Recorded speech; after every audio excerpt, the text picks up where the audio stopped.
to Marriage Now What. Today we have the great guest, Liz. Thank you for joining us. So, there's this thing about cause and effect. And cause and effect, a lot of times we don't pay attention to it. We just kind of live in the results of things, So cause, if I throw a pan at you, you'll probably, burn me.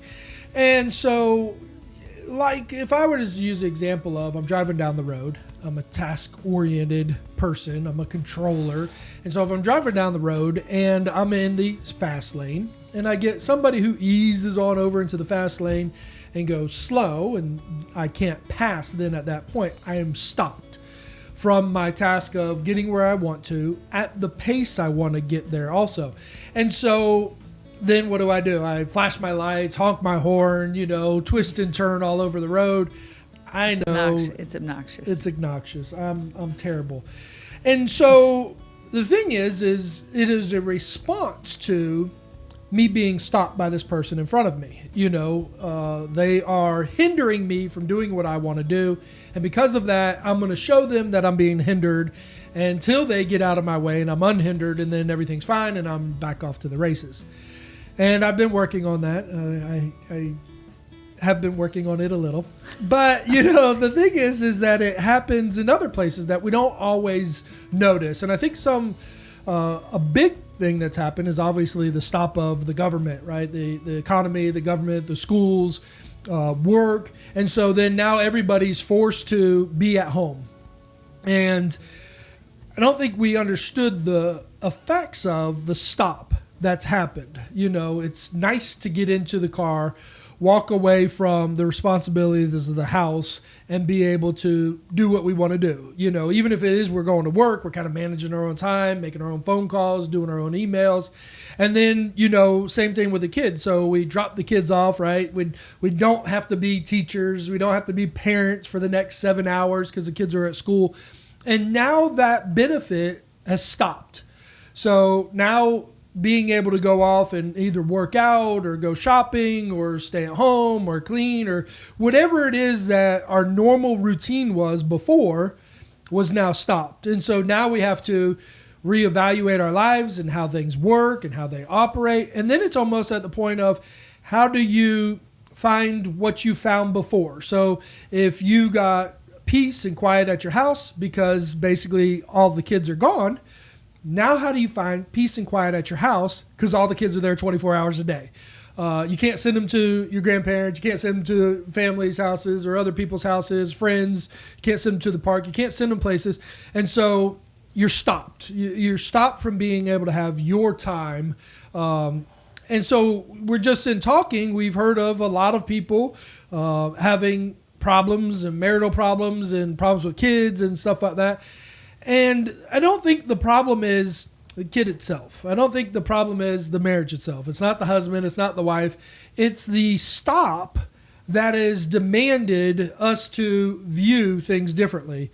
And the great thing about that is once the car passes or moves over, the flow goes again. Well, same with the economy. Once things start opening up, some people start going back to work. Once kids start going back to school, things will start opening up. And basically this will be a huge temporary thing. And then we'll go back to achieving what we've had success-wise in our lives before. What's been kind of your experience in what the stop has done, and what have you done to kind of achieve the normality of your life? Big struggle, easy, no problems, marriage, kids, everything combined. Welcome. Well, and one of the things what I really think you're talking about is control. So why do you get irritated when someone's driving slower than you want to drive that's in front of you? Because you want control. You want to control how fast you're going. You want to be able to control your life, when you're going to get there and all that. And, when they shut everything down and issued the stay home thing everywhere, what everybody lost was control. It's no longer you getting to decide, getting to, like you said, your routine and what's normal. But and that's really hard for people, to lose control of your life, and not be able to. honestly, there's a lot of people that this has not been hard for at all.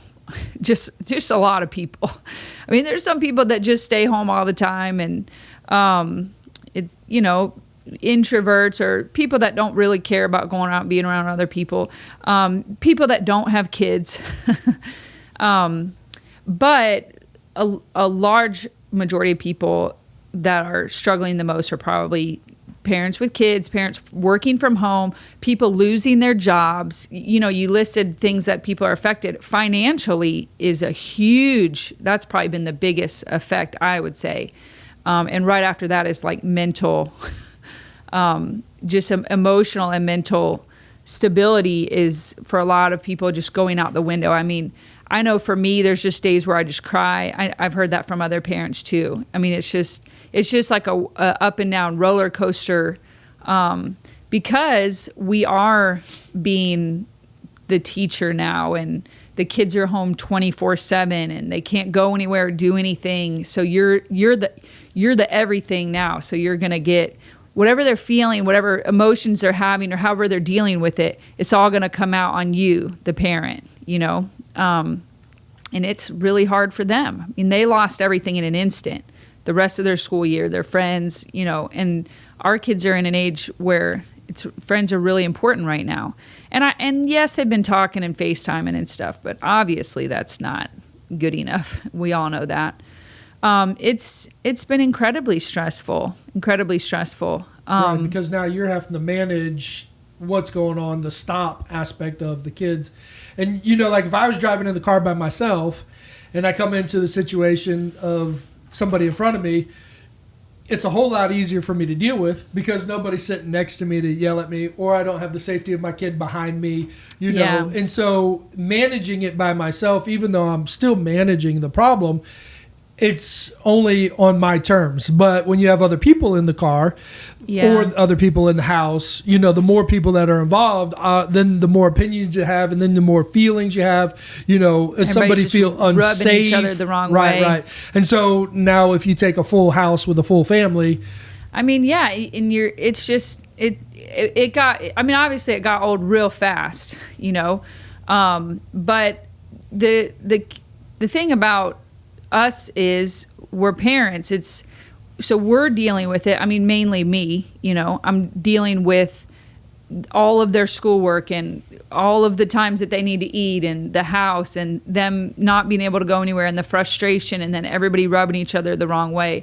And they're dealing with all that, and they lost their summer camp. Their summer camp got canceled, and all their end of the school trips all of that stuff. One day Lucy just went down the list and just started listing all of the things that, were taken away from her.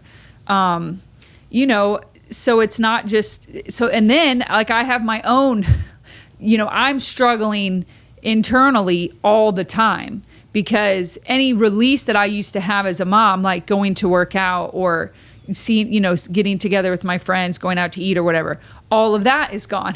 So I don't have my, like whatever people call that, self-care. Right. Normally you'd be like, hey, let's go on a date, hey, let's get away from the house. Get out of the house, get away. And I'm a people person, a huge people person. So, and honestly, I'm just going to say this, people need people.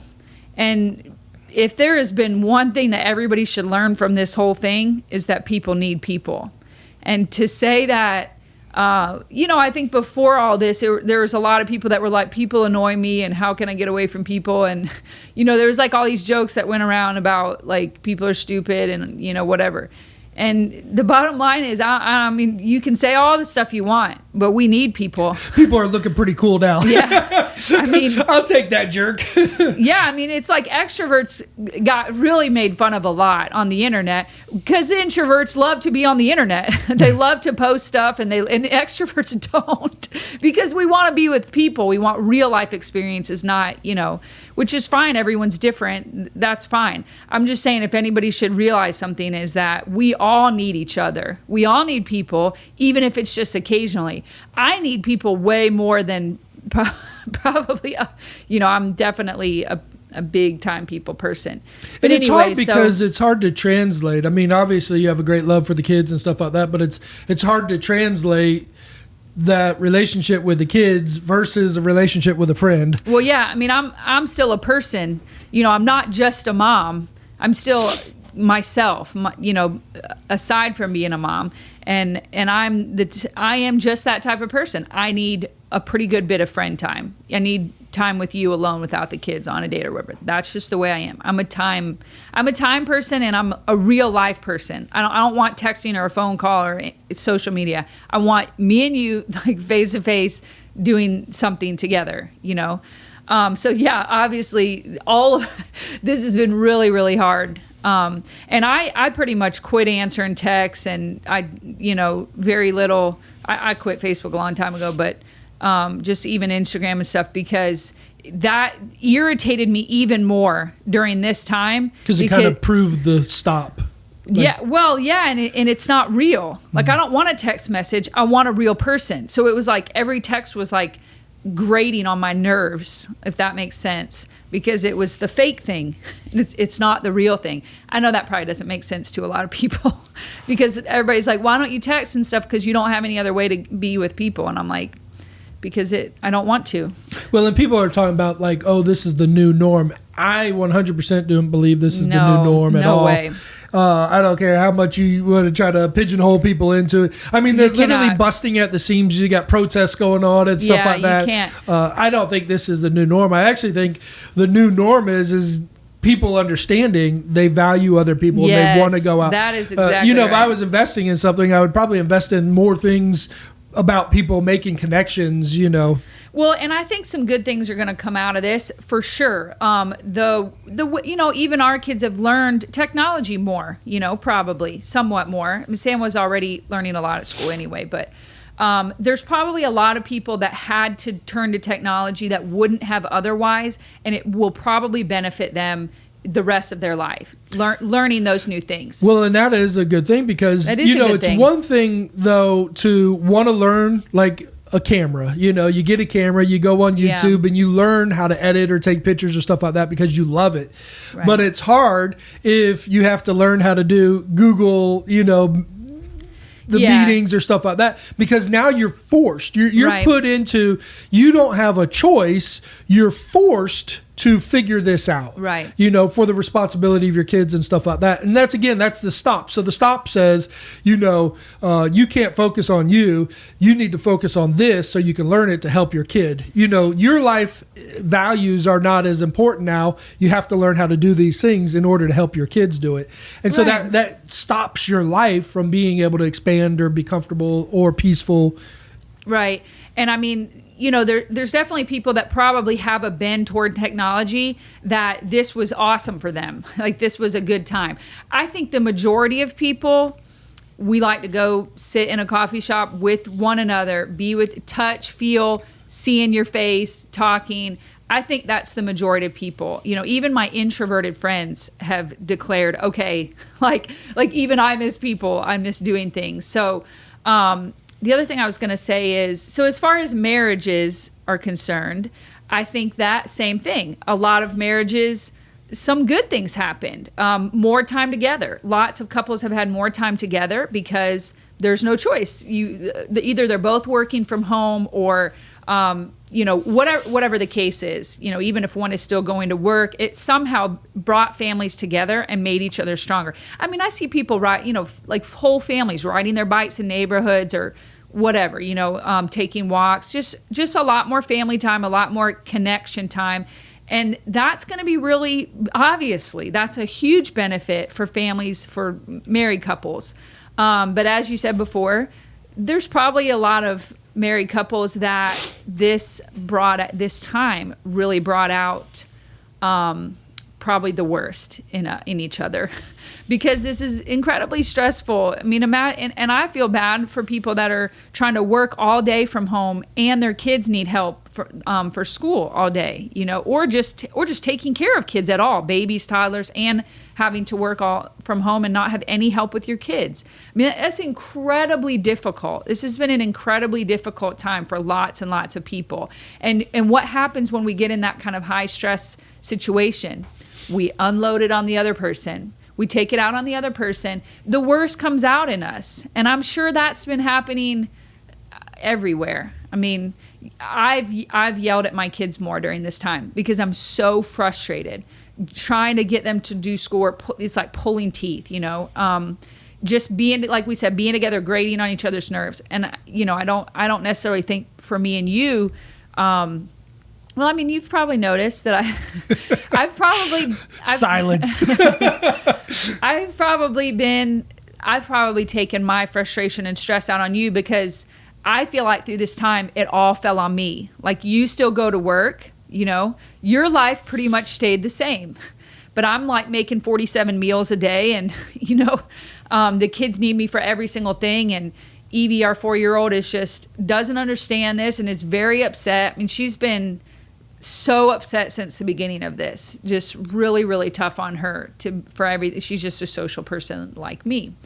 And, I think you've probably had to have grace for me and recognize that, okay, she's having a pretty hard time. I mean, sometimes I just flat out would tell you got home, I'm like, I'm just having a horrible time. This is a horrible day, and I probably just need to go for a drive. And then I'd probably say something funny like, oh, you can't.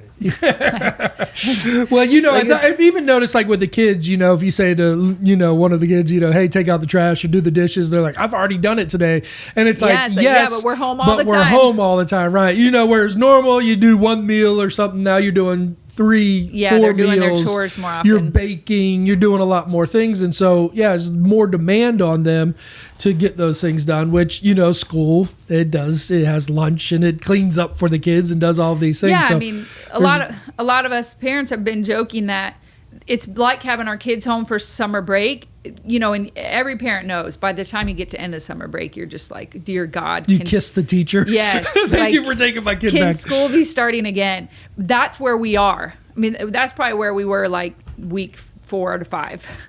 But it's not just summer break where they're home all the time. It's also now we have to do schoolwork with them, which is just, I mean, don't even get me started on that. Well, and not just summer break is, you travel a lot during summer. You go to other family members' house and you stay places or, vacation or we visit go to a lot of parks family or stuff like that. So again, to break up the summer, right, and not just be home every day, same thing every day. And that's where the stop comes into place. You can't do those things that you would do in the summer, go to the beach or stuff like that, and so you're stopped. You can't go shopping. I mean, we just did the first time the other day where we went shopping for our son online because he basically grew out of his clothes during this time, and it's like, oh, what is he gonna do? Walk around naked? No, let's buy him some clothes. He did right? He kept on going around the house with a blanket, and like, why are you doing it? He's like, I have no clothes. We're like, we'll put a stop to that.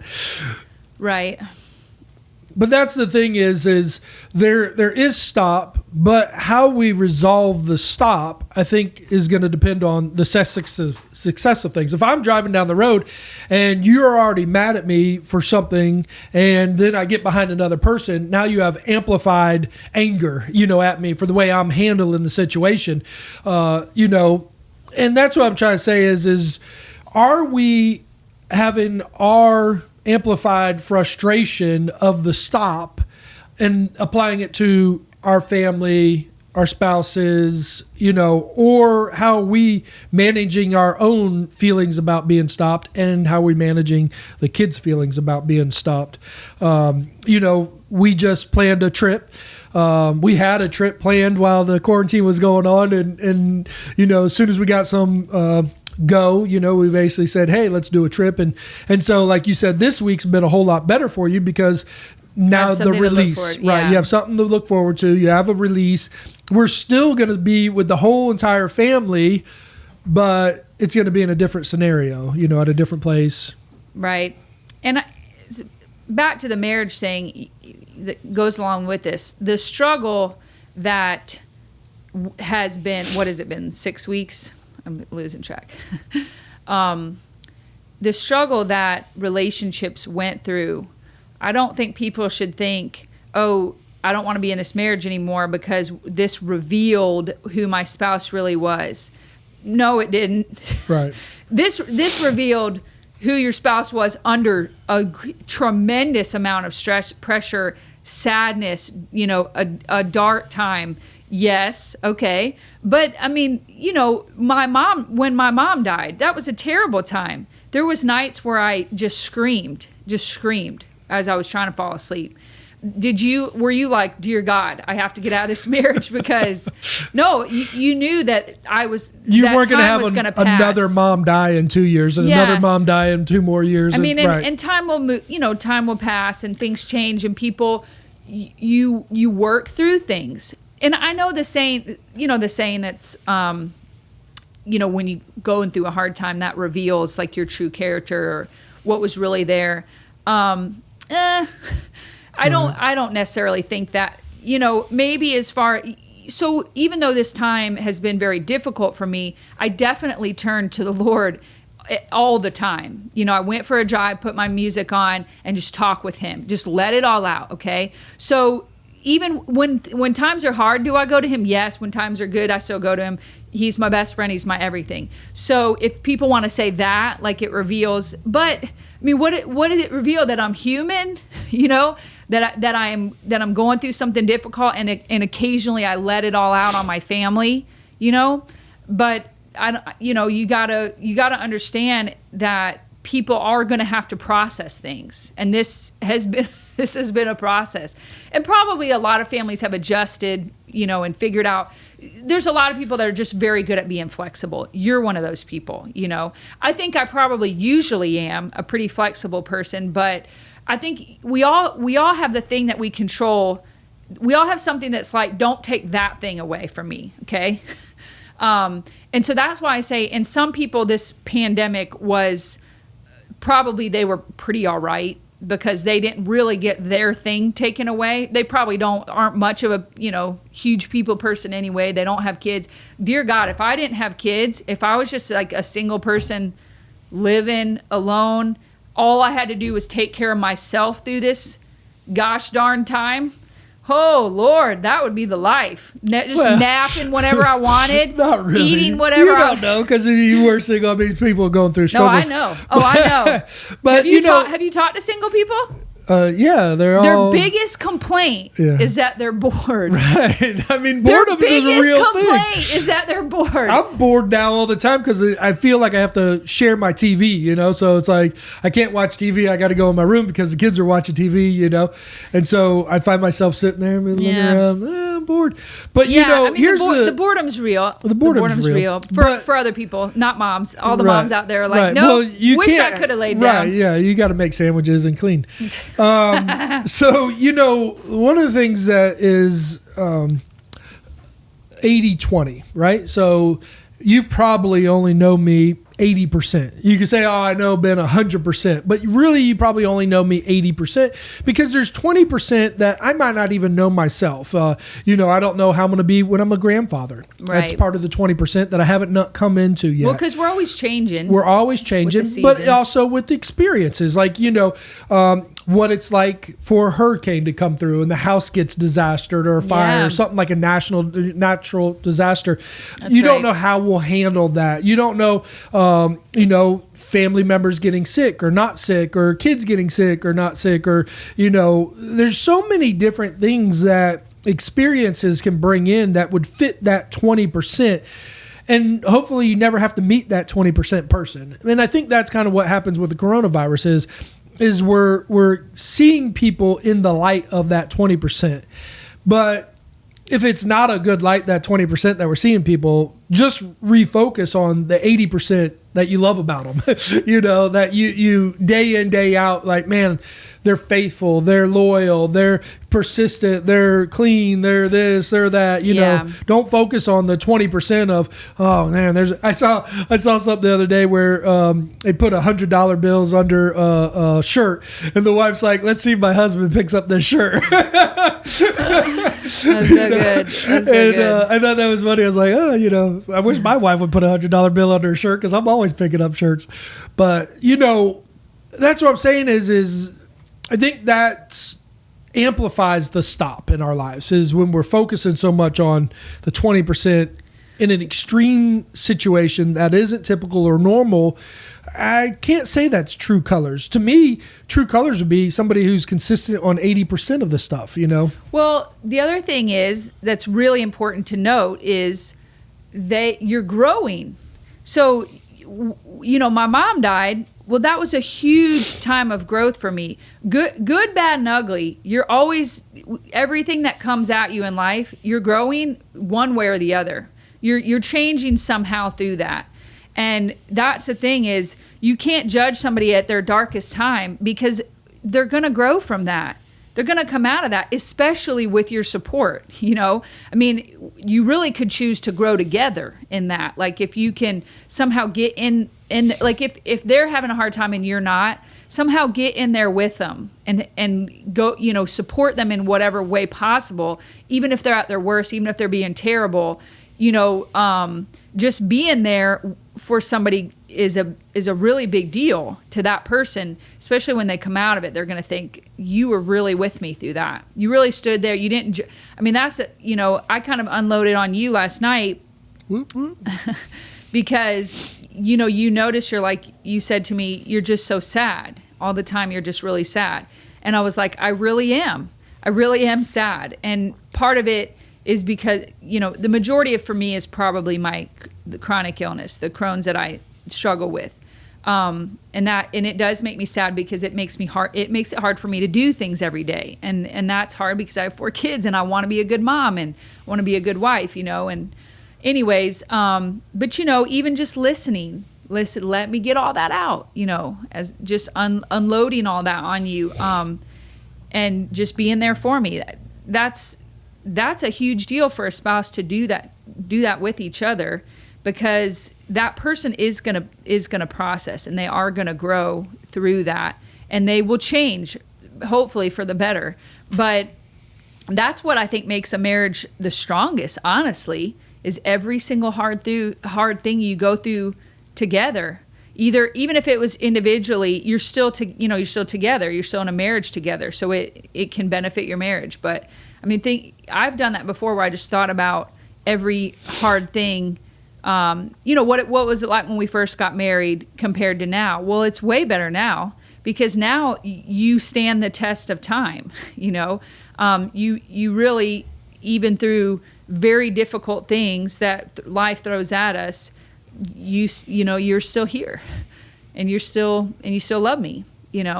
So I think that's how people grow together. That's how they improve your marriage. I mean, heck, so much of marriage is just stay, Well, I think there's, for me, sometimes I like to analyze things through temporal or permanent.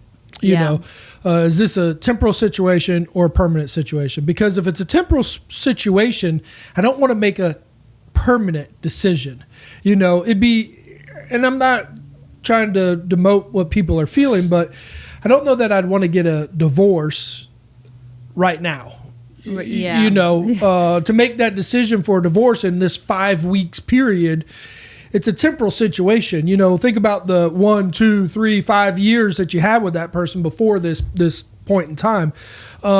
And then if it's a permanent situation, all right, well, what does that look like and how do we handle that?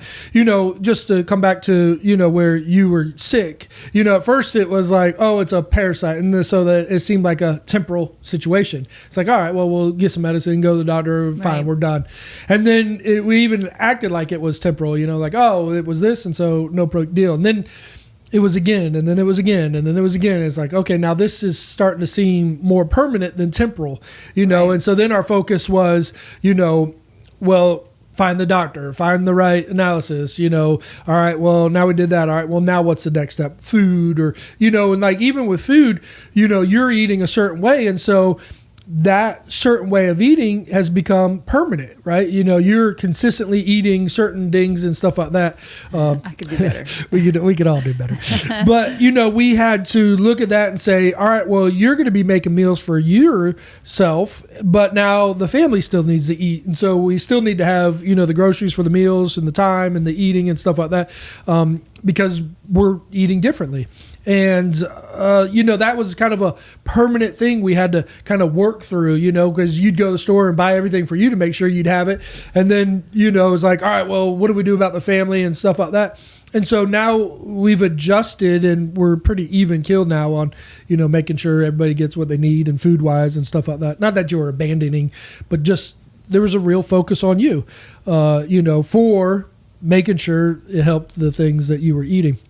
And then now, you got the results. And so, you're still going through things with your body. All right. So is this, even in your days, is it a temporal bad day or, right. Is it a permanent bad day? Not that you have permanent bad days.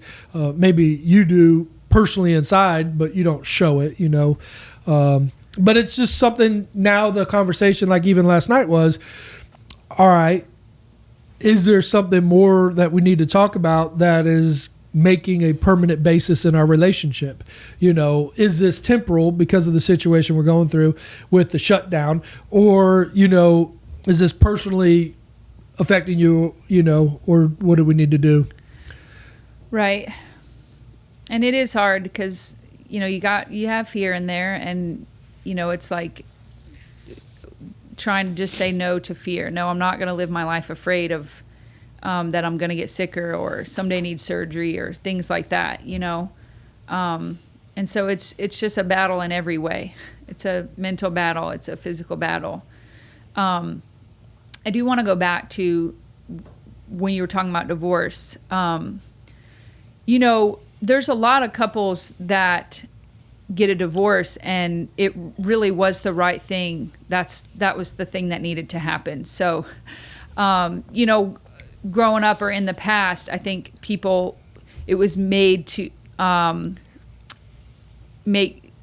everybody was supposed to believe that divorce is like from the devil and you're a bad person if you get a divorce. And hopefully, I hope there's nobody out there that feels that way at all, because sometimes it is necessary. Ideally, everybody would meet the exact right person and fall in love and grow together and create this wonderful marriage and stay together forever. That's ideal. But that just doesn't always happen. Sometimes hurt people. Sometimes people are just broken and, it's just not going to work out, So I would never want anyone to think that us here on this podcast were saying that they were in any way wrong or bad. Well, we were close to divorce, and back to the stop. I know what it was like. Basically, don't spend any money. And then it was like you'd actually have to ask for every item because basically I was micromanaging the money because we're in such a tight fix. And I'm paying off old debts and just trying to manage the guys and the new jobs, and it was just tight. And it was no, stop, can't spend money, don't do this, don't go here, don't go there. And so there was a real financial stop that basically, and again, it was not our whole life, but it was in the recession and it became years. Very hard. Right. Yeah. It became years. And that's what I'm trying to say is the financial stop that we went through, and then you probably felt alone because basically I'm, the one demanding don't spend money. So now it looks like I'm the stop person, but really it's the economy, the situation that we got into. But now your reaction to me is, oh my gosh, you're making me stop from family pictures, going to see family, during vacations or stuff like that. So I kind of became the stop man because of the result of the economy. And now it's kind of the same thing with what's going on with the shutdown. It's kind of like, oh, we can't do this, so the enforcer of the household becomes the stop person, to the kids. No, I can't take you to the park. I can't take you shopping. I can't take you to, the bounce house. Can't take you to the beach. I can't take you to these places. You become that stop person. And so now and all you're doing is just kind of going by the guidelines of what's going on. And since you're enforcing that, now there's the conflict. They're waiting for you to be the car to move out of the way so that they can go on with life. And we got to be respectful of, what people's choices are to do that, but also understand that that's where the frustrations come in for people too. As we apply things, laws, rules, regulations, or fears. Sometimes it might not be a law or rule, but our own personal fear sets up stops, and it hurts the people around us from feeling free to flow the way that they want to go. But, one of the things in this time, you call me the carpenter, and because basically I don't do any work. And then, basically we remodeled our house 10 years ago and haven't done anything since. And now during quarantine, you're just building stuff left and right, building tables and beds, and it's pretty amazing. Right. And one of the things that we talked about together, wanted to achieve is a different focus for the kids, right? They couldn't excel at sports. I mean, some of our kids were in sports. They couldn't do sports. They couldn't be proud of those things. They couldn't be proud of their achievements or stuff like that. And so we kind of talked about what could we do for the kids that would be inspiring to them for their situation. And so we basically went through and remodeled all three of the kids. I mean, we got them new beds, we got new paint. We basically asked them creatively, what do you want to do? What do you want to have? How do you want to do it?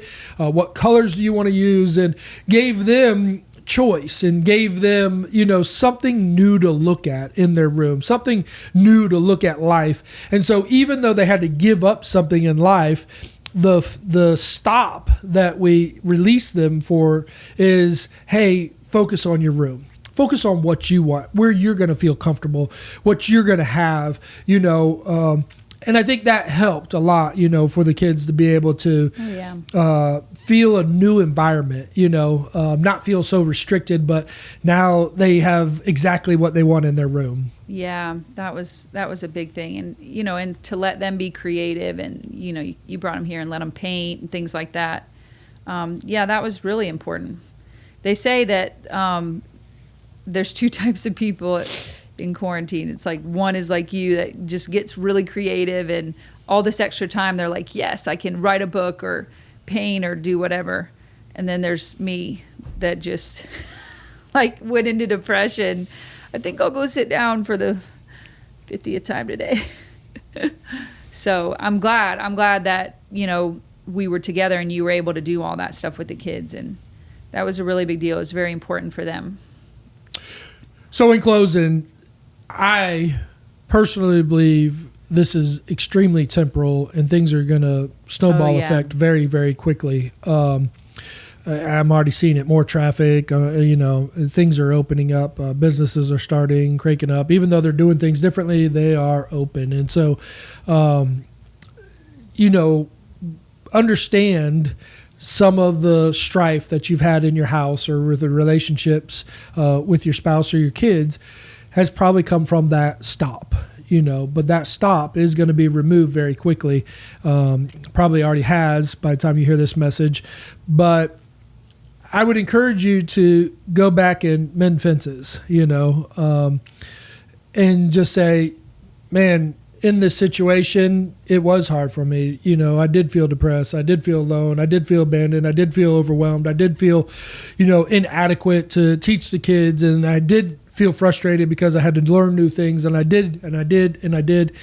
And just share your feelings. I mean, be honest about it, not in a, negative way towards the other person, but just your own, own what you went through. Don't put the demand on the other person to, be the person to relieve that. Oh, well, you felt depressed. Why didn't you help me feel undepressed? Or, I felt overwhelmed. Why didn't you make me feel unoverwhelmed? That's a lot of responsibility that basically in marriage, we don't say, hey, I'll love you forever as long as you make me feel overwhelmed, as long as you help me with my depression, as long as and so it's kind of weird to put that demand on somebody of going through the emotions that we go through in the stop and then saying, why didn't you solve that problem for me? We can only do so much. Even in our conversation yesterday, I didn't really have any answers or anything that I could do. And you didn't give me any real solutions either to be like, hey, if you did this, it would help my depression. Or if you did this, it would make me not sad. I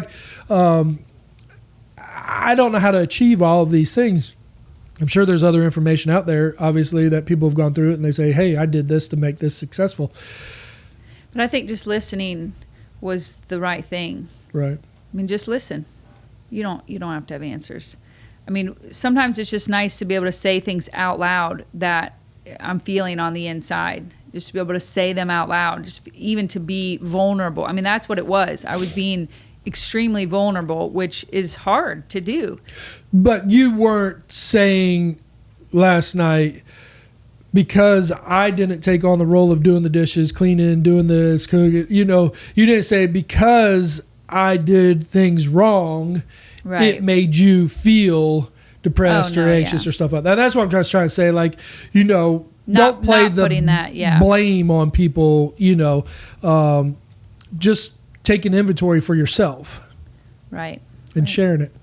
Right. I think it's great to be vulnerable and share where we're at without putting blame. I would love for that to be a new type life, I know people say this, they say, well, I didn't mean to hurt you, but you're a crazy person, and you have bad breath, but not, hey, you're a crazy person, you have bad breath, but man, sometimes when you talk that way to me, it challenges me, how to respond. Like what can we say about us and what we're going through in the stop or the frustration or, the response to the kids. Just losing control, I think, is right. When you lose control, I mean, nobody really reacts good when they feel like they're losing control. So, I mean, we just have to learn how to be flexible. And I think that comes in with conversations. I mean, it's one thing to lose control and then the next day lose control and then the next day lose control and then the next day lose control. And why do you keep losing control? Is because you didn't talk about it. You lost control and then you didn't do anything about it. You didn't talk about the frustrations of why. Yeah. Right. Readjust. And, and that's where we should be, like you were talking about earlier, is we should always be learning and getting better at things. Our relationships, we should be getting better. So, I mean, if there was a moment of losing control, to your spouse or to your kids, take the time to go ahead and readjust, bring it back to harmony, bring it back to normal, bring it back to like what you can control. They took away things we lost control, but we can control certain things. So yeah, just together work on that, grow in that. What can we control together? What can we do from here? Which is hard. It is hard. Some days are better than others. Until next time.